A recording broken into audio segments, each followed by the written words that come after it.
Hello, ladies and gentlemen. Welcome to another episode of GeekVerse podcast. I don't know if this is really counting as like a news episode, well, not news, but like an actual official labeled number episode, like 505, 506, or whatnot. But this had to be done because this is the conclusion to Jurassic World Camp Cretaceous. This is the season 5 spoilers review. This has been a long journey, and we're finally here in from what I believe is the conclusive final season. I mean, we'll get to that. But before we get into our thoughts on this, we're gonna have a couple of plugs. You can find us on our website. GeekVerse.ca is our home base. GeekVerseCast is our Twitter. GeekVerse on our Facebook. All over the web, you can find us on our Patreon. Everywhere, in a search bar, GeekVerse Podcast. But I'm sorry, I just finished the season. I'm just like reeling in, just like how to process it because it's definitely on the uptick. So I'm going to start off with my non-spoilers first, and then I'm going to get in and break down the spoilers afterwards. So if you haven't seen the season, go back, watch it, put it on, go watch all four previous seasons. Hopefully you're not just starting with this season, but you've watched the show up until this point. But yeah, dive in. So this finale was, for me, emotional, and it was just excellent at wrapping up our characters' stories, concluding, and tying off a lot of loose ends that I had. Because with the previous season, it just kind of opened up a whole new area that we had to explore. I thought, holy smokes, like we got a whole bunch of new characters and we got a whole bunch of new areas, and this, not a spoiler, the new island, it was just such a large dose to the story or the canon to just kind of take in. And I was really wondering how this is going to square up because when we got the last season, I honestly thought that was going to be the last one, and then we're going to get Jurassic World Dominion, and that was just going to kind of tie everything up, and boom, we're it. That's it.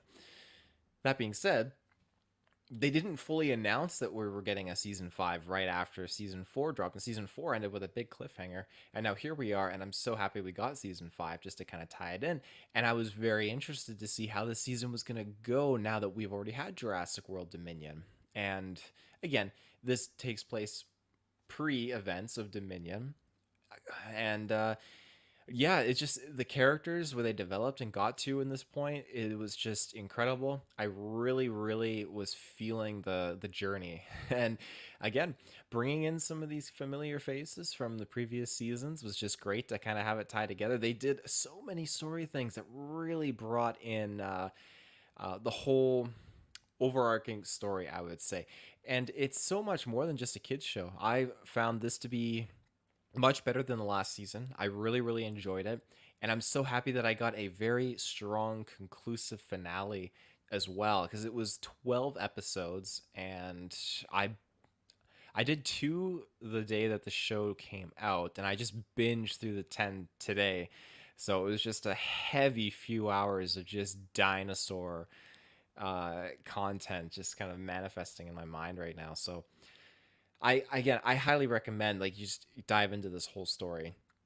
Uh they set up a few things as well. This isn't much of a spoiler, but they set up a few things that just kind of branch over into Dominion that kind of add a little bit more depth to there. But again, Dominion is its own thing that shouldn't have to have something else add more to it. Kind of like when you look at Star Wars, there is the sequel trilogy, very debatable, and there are books that have been coming out that have added a lot more layers to that trilogy. And while I appreciate that, the general audience, not everyone's going to be bothered to go in and read the books to understand a little bit more depth to the characters and the story of the sequel trilogy. Same thing goes here. Not everyone is going to watch through Camp Cretaceous, binge through 5 seasons just so they can kind of understand a little bit more of the backstory leading into Dominion or Fallen Kingdom. Not going to do it. So that being said, I appreciate them adding a little more layers to the overarching story dynamic. But again, the stuff that they are putting out, it's not directly a huge influence into Dominion. Like, oh yeah, okay, well I get now how Dominion and Fallen Kingdom work because of this. But it was cool to kind of see how things sort of stack up. And as long as it's not pushing the boundary to do that, that's okay. I hope I'm making sense. um, what else can I say? Again, the score, it's always just fantastic at those classic Jurassic Park and world themes popping back in. But the dinosaurs too, They just do such a great job at really emphasizing the not just the animal, but the personas attached to these dinosaurs. That there's so much more to it. And I won't lie, I shed tears. Especially the last two episodes, particularly the finale, it had me in multiple tears. It's just that classic dinosaur Jurassic Park, Jurassic World thing that just gets me. A lot of moments that were just equivalent to Dominion that just really kicked me down, and just as I'm sitting on the couch, my neighbor's like, "Why are you crying so damn loud?"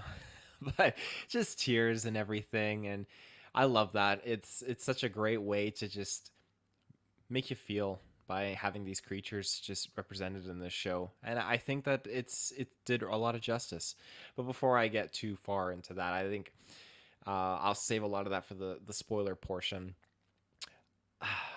But I think that's it for non-spoilers. Like, it was fantastic. I got super hyped on it. So I'm gonna jump to a quick ad break here, and then we'll get into the spoilers. So if you haven't seen the show, go check it out, and then come on back.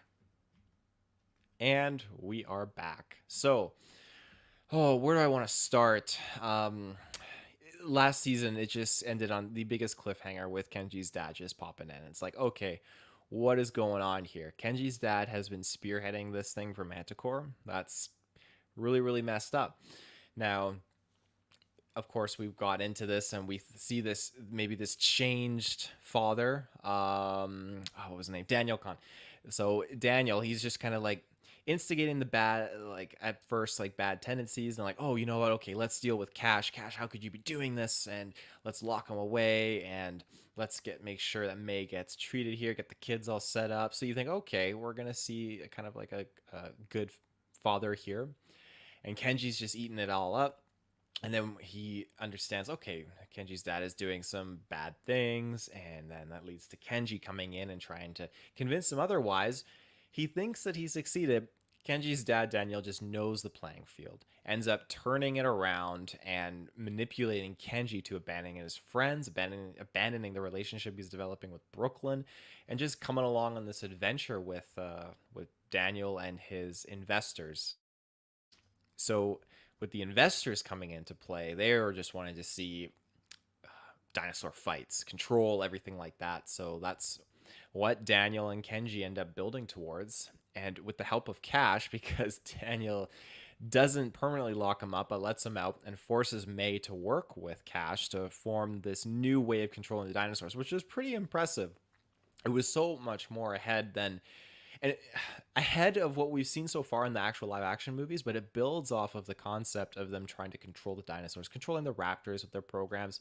But now they actually have actual PlayStation 4 5 controllers and are actually controlling the dinosaurs move for move, roar for roar, whatever you want them to do. And it was, for me, quite hard to see these animals, especially the carnivores, just forced into this state of control. I didn't like that, but it was interesting for the show, and I'm glad they have this in this kids show too, because they have such a great way of selling, not selling, telling this story to a younger audience, where a younger audience can look and think, hey, controlling animals like this is wrong. Like, these animals should be doing what they're supposed to do, just existing and living. And that's something that the Nublar 6 is doing a great job at teaching a younger audience about. And there's all these undertones thrown in too with these characters on their developments and their relationships that I don't think at all were overbearing. There are some, again, there are some forms of media out there when we talk about the relationships and the dynamics that the characters can form, that they can go very, very like right in your face. Like, this is it, this is it. And at the end of the day, like, what you're trying to represent, like, I am such an open book with it. It's totally fine. But I know I have seen people talking online like, oh, they had to make Yasmina and Sammy into a couple. There's nothing wrong with that. This is just over the course of these seasons, we've had these characters grow and bond, and it's not like it was like they fell in love or anything like that in the first episode of season one, like forced, whatever you want to call it. No, no, no, no. Get out of here. These characters have gone through so much, and they formed this strong bond with each other that it turned into a love. And I think that's totally fine. And it's the same thing with Kenji and Brooklyn. what they were forming together that started in the last season, it was incredible to see that get rattled because Kenji had this dynamic with his father now, and then he turned on his friends because he wanted to just be the character that his father wanted him to be. He came back, and then that dynamic there was just so tense between Kenji and Brooklyn, but they overcame it. And all of these emotions and these feelings that have just been so well thought out and constructed, in my opinion, I really, really like. I'm so happy to see where we got with Sammy and Yasmina. I'm so happy to see where we got with Brooklyn and Kenji, and then with Darius and with Ben. It's just absolutely fantastic to see where our characters have ended up in this show. And not for a lack of trying or a lack of effort, because there were so many tribulations that they had to face. There's never a good moment for so many of these things because there were so many issues that were popping up, and at the end of the day they just wanted to save the dinosaurs. When Kenji went off and they returned back to Isla Nublar, that was interesting because then May went with them, and that's when they met up with Lewis Dodson, because the Nublar 5 at this time managed to interrupt the whole controlling session where the investors were controlling the dinosaurs, and it just didn't go well because obviously they started destroying the chips and dinosaurs broke free and got out, and some investors died. A lot of people died in the season. Cash did not make it out. He definitely got ate by raptors.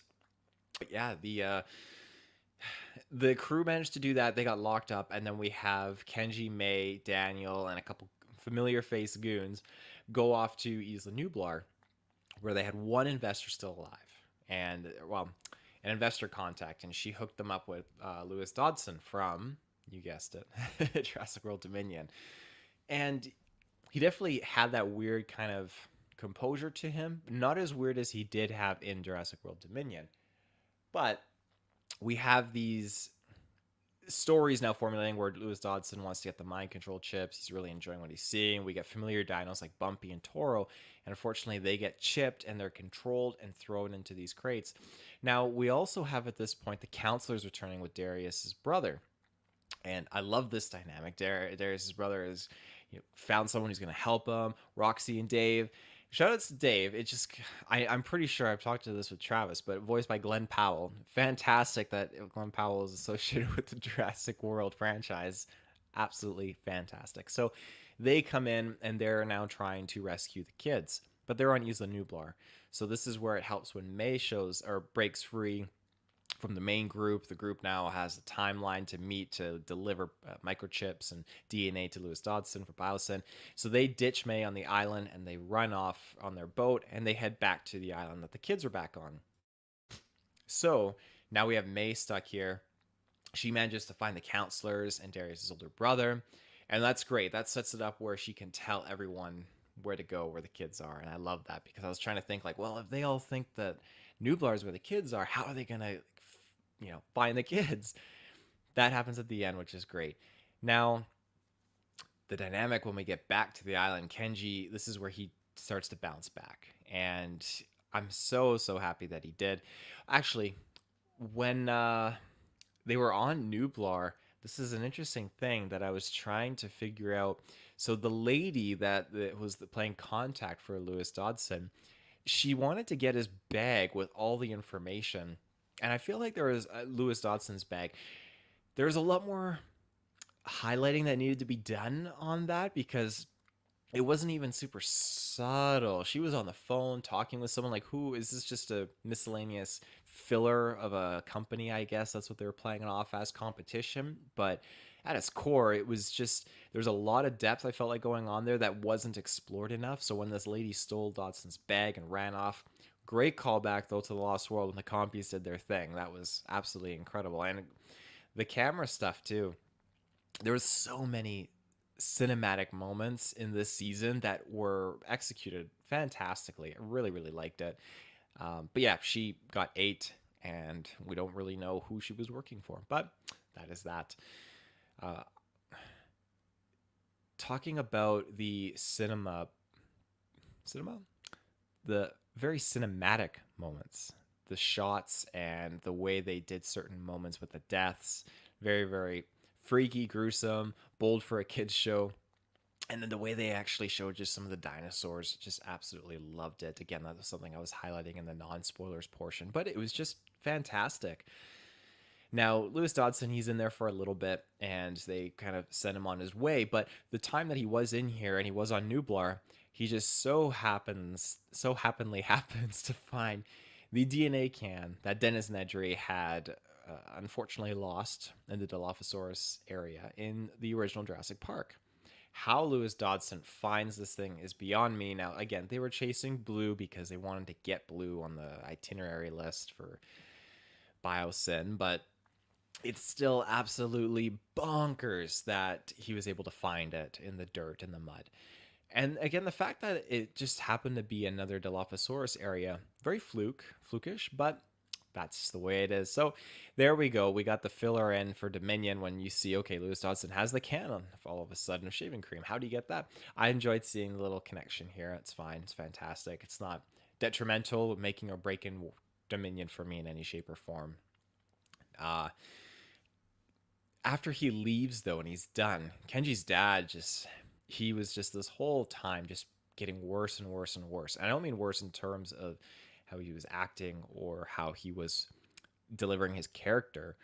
Just worse in terms of being, pardon my French, just in case there's kids listening, I won't say that. He's just a bad man. He was very evil. He was going through the motions of wanting to kill these kids, which I thought many a time that they were actually going to die in here. And we get to this point where we have this all-out battle between the dinosaurs, the Spino, Baryonyx, Toro, and oh gosh, why can't I remember? The Dimorphodon, I believe, is the aerial dino that they have. So it was a team of 4, and that was going up against our survivors on this island, being our 2 T-Rexes, Big Edie, Little Edie, I believe they're called, our oh my goodness, our 2 hybrids, our 2 velociraptors, and then I can't remember the name of our stegosaurus looking like Jap. If you know the name of that one, let me know. And then we had Firecracker as well. So we had the babies in there. Now, it was definitely an emotional moment for me. And I know, again, it's a kid's show, but when the 4 controlled chip dinos were being piloted by Daniel Kahn, I was so happy when we got to see all the dinos breaking free in the battle, and then Daniel just whips out his mega pay-to-play PS5 remote, and he's got access to all 4 dinos in there. I thought, shit, Taki mushrooms. This is not good. And he uses it, and he basically sends them all towards Little Edie. And I thought, okay, she's outmatched. This isn't good. I don't want to see any dinosaurs die. And goes after Little Edie. And then all of a sudden, Big Edie just swoops in and she just goes to town. And she's just a badass. But unfortunately, and this is where I thought, okay, they've been alluding to so many other things in the books and the movies that, are you kidding me? We're going to get the ultimate and most debated, discussed, no, controversial moment in Jurassic Park 3 where the Spino kills the T-Rex. It's happening here, and the Spinosaurus bites onto the neck of Big Edie. I thought, no, no, no, no, no, no, this can't be. Don't let this happen. And it cuts to that scene where her eyes just like widen open, and the Spino just goes on the neck. And I thought, oh my god. And I had tears in my eyes for this. It was absolutely just ruthless. Drops Big Edie on the ground, and I was panting like, oh my god, is she gonna die? Is she alive? Like, what's going on? I can see her breathing, but like her neck's tweaked, so what's gonna happen to her? And the Spino's just sitting on top. And like, I always loved the Spino as a kid in Jurassic Park 3. When I was younger, I was just like, yeah, bigger dinosaurs, fight, cool, no remorse. And now in here as an adult, I just thought, like, god, I hate seeing this. I don't like that the Spinosaurus did this against its own will, basically, but this really sucks. And it's just controlled, and then Daniel just throws the controller back to a goon and leaves it like that. It was so sad. And then they storm off going after the kids, and it just sucked. It really sucked. But moving on from that, we know that she is okay, and I was so happy to know that she was alive and she was well. And she managed to come in and kick the Spinosaurus's ass. Lil Edie came in. The two of them were like, yeah, that's right.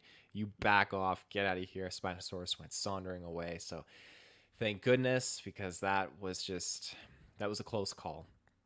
Now, the kind of gets into the next part where, again, Kenji's dad, he was wanting to make the chips and he got the information from Kenji, and we have our characters set up this whole elaborate plan, which is really, really clever and well done, where they basically stage like the island is going into meltdown because he initiated the command to get the chips back into manufacturing. And I love this. I really, really do, because it fooled me. Kenji had a great moment with his dad where he finally was able to stand firm on his position. Like, no, dad, like, you only care about business and yourself. You never care about me. You don't care about my friends. Like, this is my family now. And I love that. It was great. This was just the cherry on top for Kenji and wrapping it up in for his story. And again, it was pretty shitty because Daniel just gets on his plane and is like, we're out, we gotta protect our name, and he's gone. Just left his kid. Holy shit, what a bad man. What a terrible man. But here we are. So our characters, they just snapped out of it, like, yeah, no, we did it. Like, that was great. We timed it all right, which totally fooled me. And I'm glad that that was how things wrapped up, basically, on this island. Um, what else can we talk about here? There were just so many survival moments, like when they were going down into the sewer because they had to break out of the containment cell. We got to see, I can't remember the name of that dinosaur, but it was like that underwater sewage like one, totally terrifying. And that's when the drill for the core of the power plant basically got missed out of line because one of the robots shot at it. And I'm glad that the robots actually took a pretty good back seat in this episode. They were very interesting when we had Cash operating them in the last season, but I felt like it was a little bit too much and it wasn't working for me. I enjoyed seeing the technology and seeing what they were up to, but in this episode, or sorry, not episode, season, they brought them down a little bit and they just gave us more dinosaurs. A lot of the dinosaur fighting and such felt a little, again, not being biased, but it just felt like there was a lot of repetitiveness of the dinosaurs fighting and such, and a lot of running around. But overall, they did a pretty good job considering we went between two islands. We had multiple storyline dynamics unfolding, and I feel like they really managed to pull it off in concluding not only this season but the entire show by just putting a bow at the end of the in a final episode. And I was super, super content with that. And I highly recommend just people get to enjoy this whole show from start to finish and enjoy these characters, because it's a great story that has transcended through 1 to 5 seasons. But before I continue, I'm going to jump to another ad break, so we'll be right back. And we're back. So I'm trying to think where else I can send us here. Now, again, besides all the callbacks and the many of the near-death moments, just the dynamic of controlling the dinosaurs, I like that because we see it more reflected in Dominion. But in Dominion, they couldn't really pull it off because they didn't have the chip, so they couldn't totally control the dinosaurs. But they're using more or less like Fallen Kingdom tech. This is great. This is great news. But we have Bumpy being totally safe. The fact that Bumpy made it to this island under relatively questionable means, it's unfortunate and unsavory, but Bumpy has survived the volcano eruption that bestowed on Isla Nublar. And that was the main thing, because as soon as we got introduced to Bumpy, we're thinking, okay, I don't remember seeing Bumpy in the Lockwood Estates. So what happened? Does this mean Bumpy's dead? I sure as heck hope not, because Bumpy didn't get on that boat last season. So what's going on? Bumpy is now here and is safe. And yeah, we know that our characters, when we're getting into the final moments of this episode, we just getting them to be alive and make it out of there, because Darius's older brother and the counselors show up with May at the island and they manage to pick him up on their boat and get him out of there. Really, really like that. And then they allude to the fact that Kenji's dad got arrested, and this is where we had Brooklyn and Kenji have a really good conclusion to their relationship. Um, again, I think that the developments of where we got were super super fantastic. uh, there was a time here when Kenji went off with his dad to Nublar, and we got Darius really bottling up his emotions, and we had Brooklyn saying like, "Come on, like Darius, what do you think?" And the whole group was just so focused on Kenji, as they should be. It's fair because he was a part of them, the Nublar Six, and so when you have Kenji gone and they're just constantly talking about him, Darius just gets pissed. It's like, "Hey, I gotta help dinosaurs. Like our T Rexes over here need help, and I'm gonna figure out how to do it." This is just Darius's way in the show of processing and dealing with things. He kind of suppresses them, and then he just focuses even more harder on helping the dinosaurs. And there's always been this little back and forth between Kenji being mad at Darius and Darius mad at Kenji. And now in this final part here, when we get a bit of time between Brooklyn and Darius, they kind of share how they feel, and I like how that kind of unfolds because it helps relieve them a little bit. And then when Kenji comes back, yes, they're very uh, not resilient, resistant, apprehensive. That's the word. They're apprehensive. Just welcome him back. I don't blame him because the last time he would have saw them was he was in his dad's suit and he was just waving goodbye as they were locked in a basic prison, you could say. So they were apprehensive. Kenji did some things to win them over. Definitely was troubling because he smashed the tablet that Darius was using to talk to the T Rexes, which I love that we got more of that. I love how he was able to communicate with them. It was fantastic. But all in all, they managed to sort out their qualms and form that friendship again and overcome it, and they were stronger for it. And I like it that they basically became brothers going into the final moments of this show. It was awesome because when they all arrived back on the mainland, you had their parents waiting for them, which was great. And then you have everyone's just you're so happy to see everyone. I'm so happy seeing everyone get to be with their families and their parents again, and everyone's just so embracing.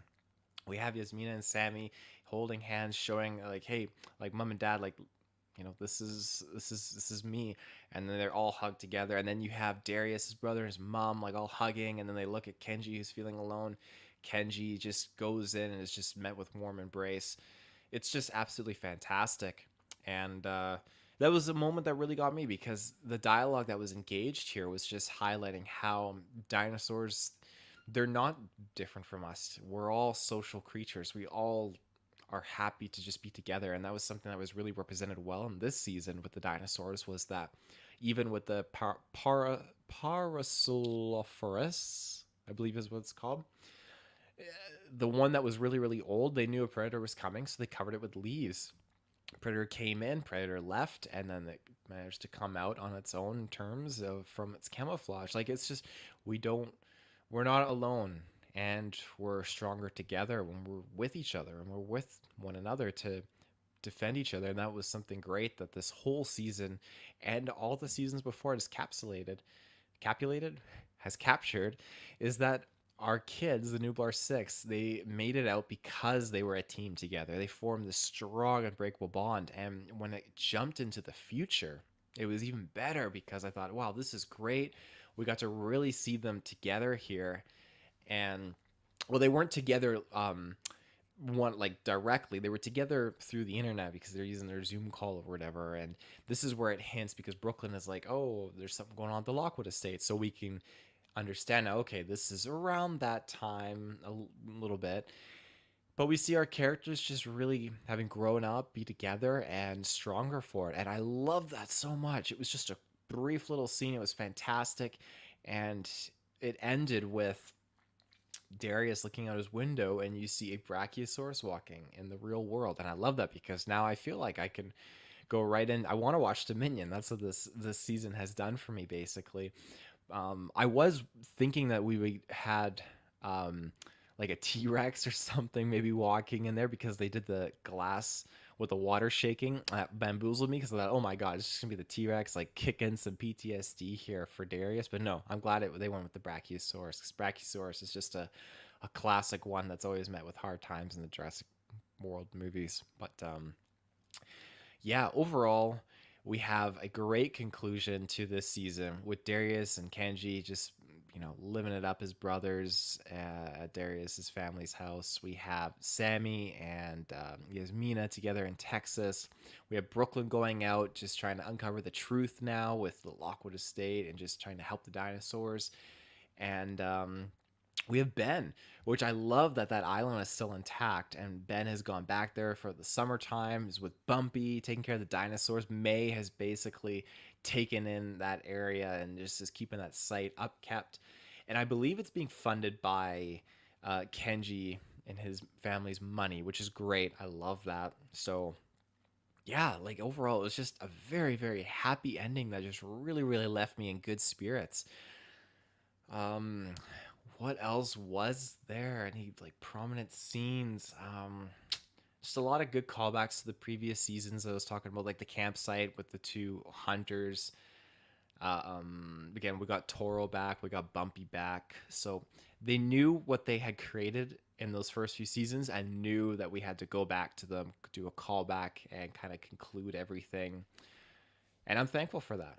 This was a fantastic season. I'm so happy that I was able to actually be a part of this whole review and go through season by season by season. And I hope you all get to enjoy it too, because it's a fantastic show. It really, really is. Great character development, and it's just overall a good time. And I'm sad to see it end, but good things all must come to an end at some point. So I did pick up seasons 1 to 3 on DVD. So I'm happy Netflix did that because it's getting harder to get streaming shows or streaming service shows on hard copy. And I'm a collector that way. I like that.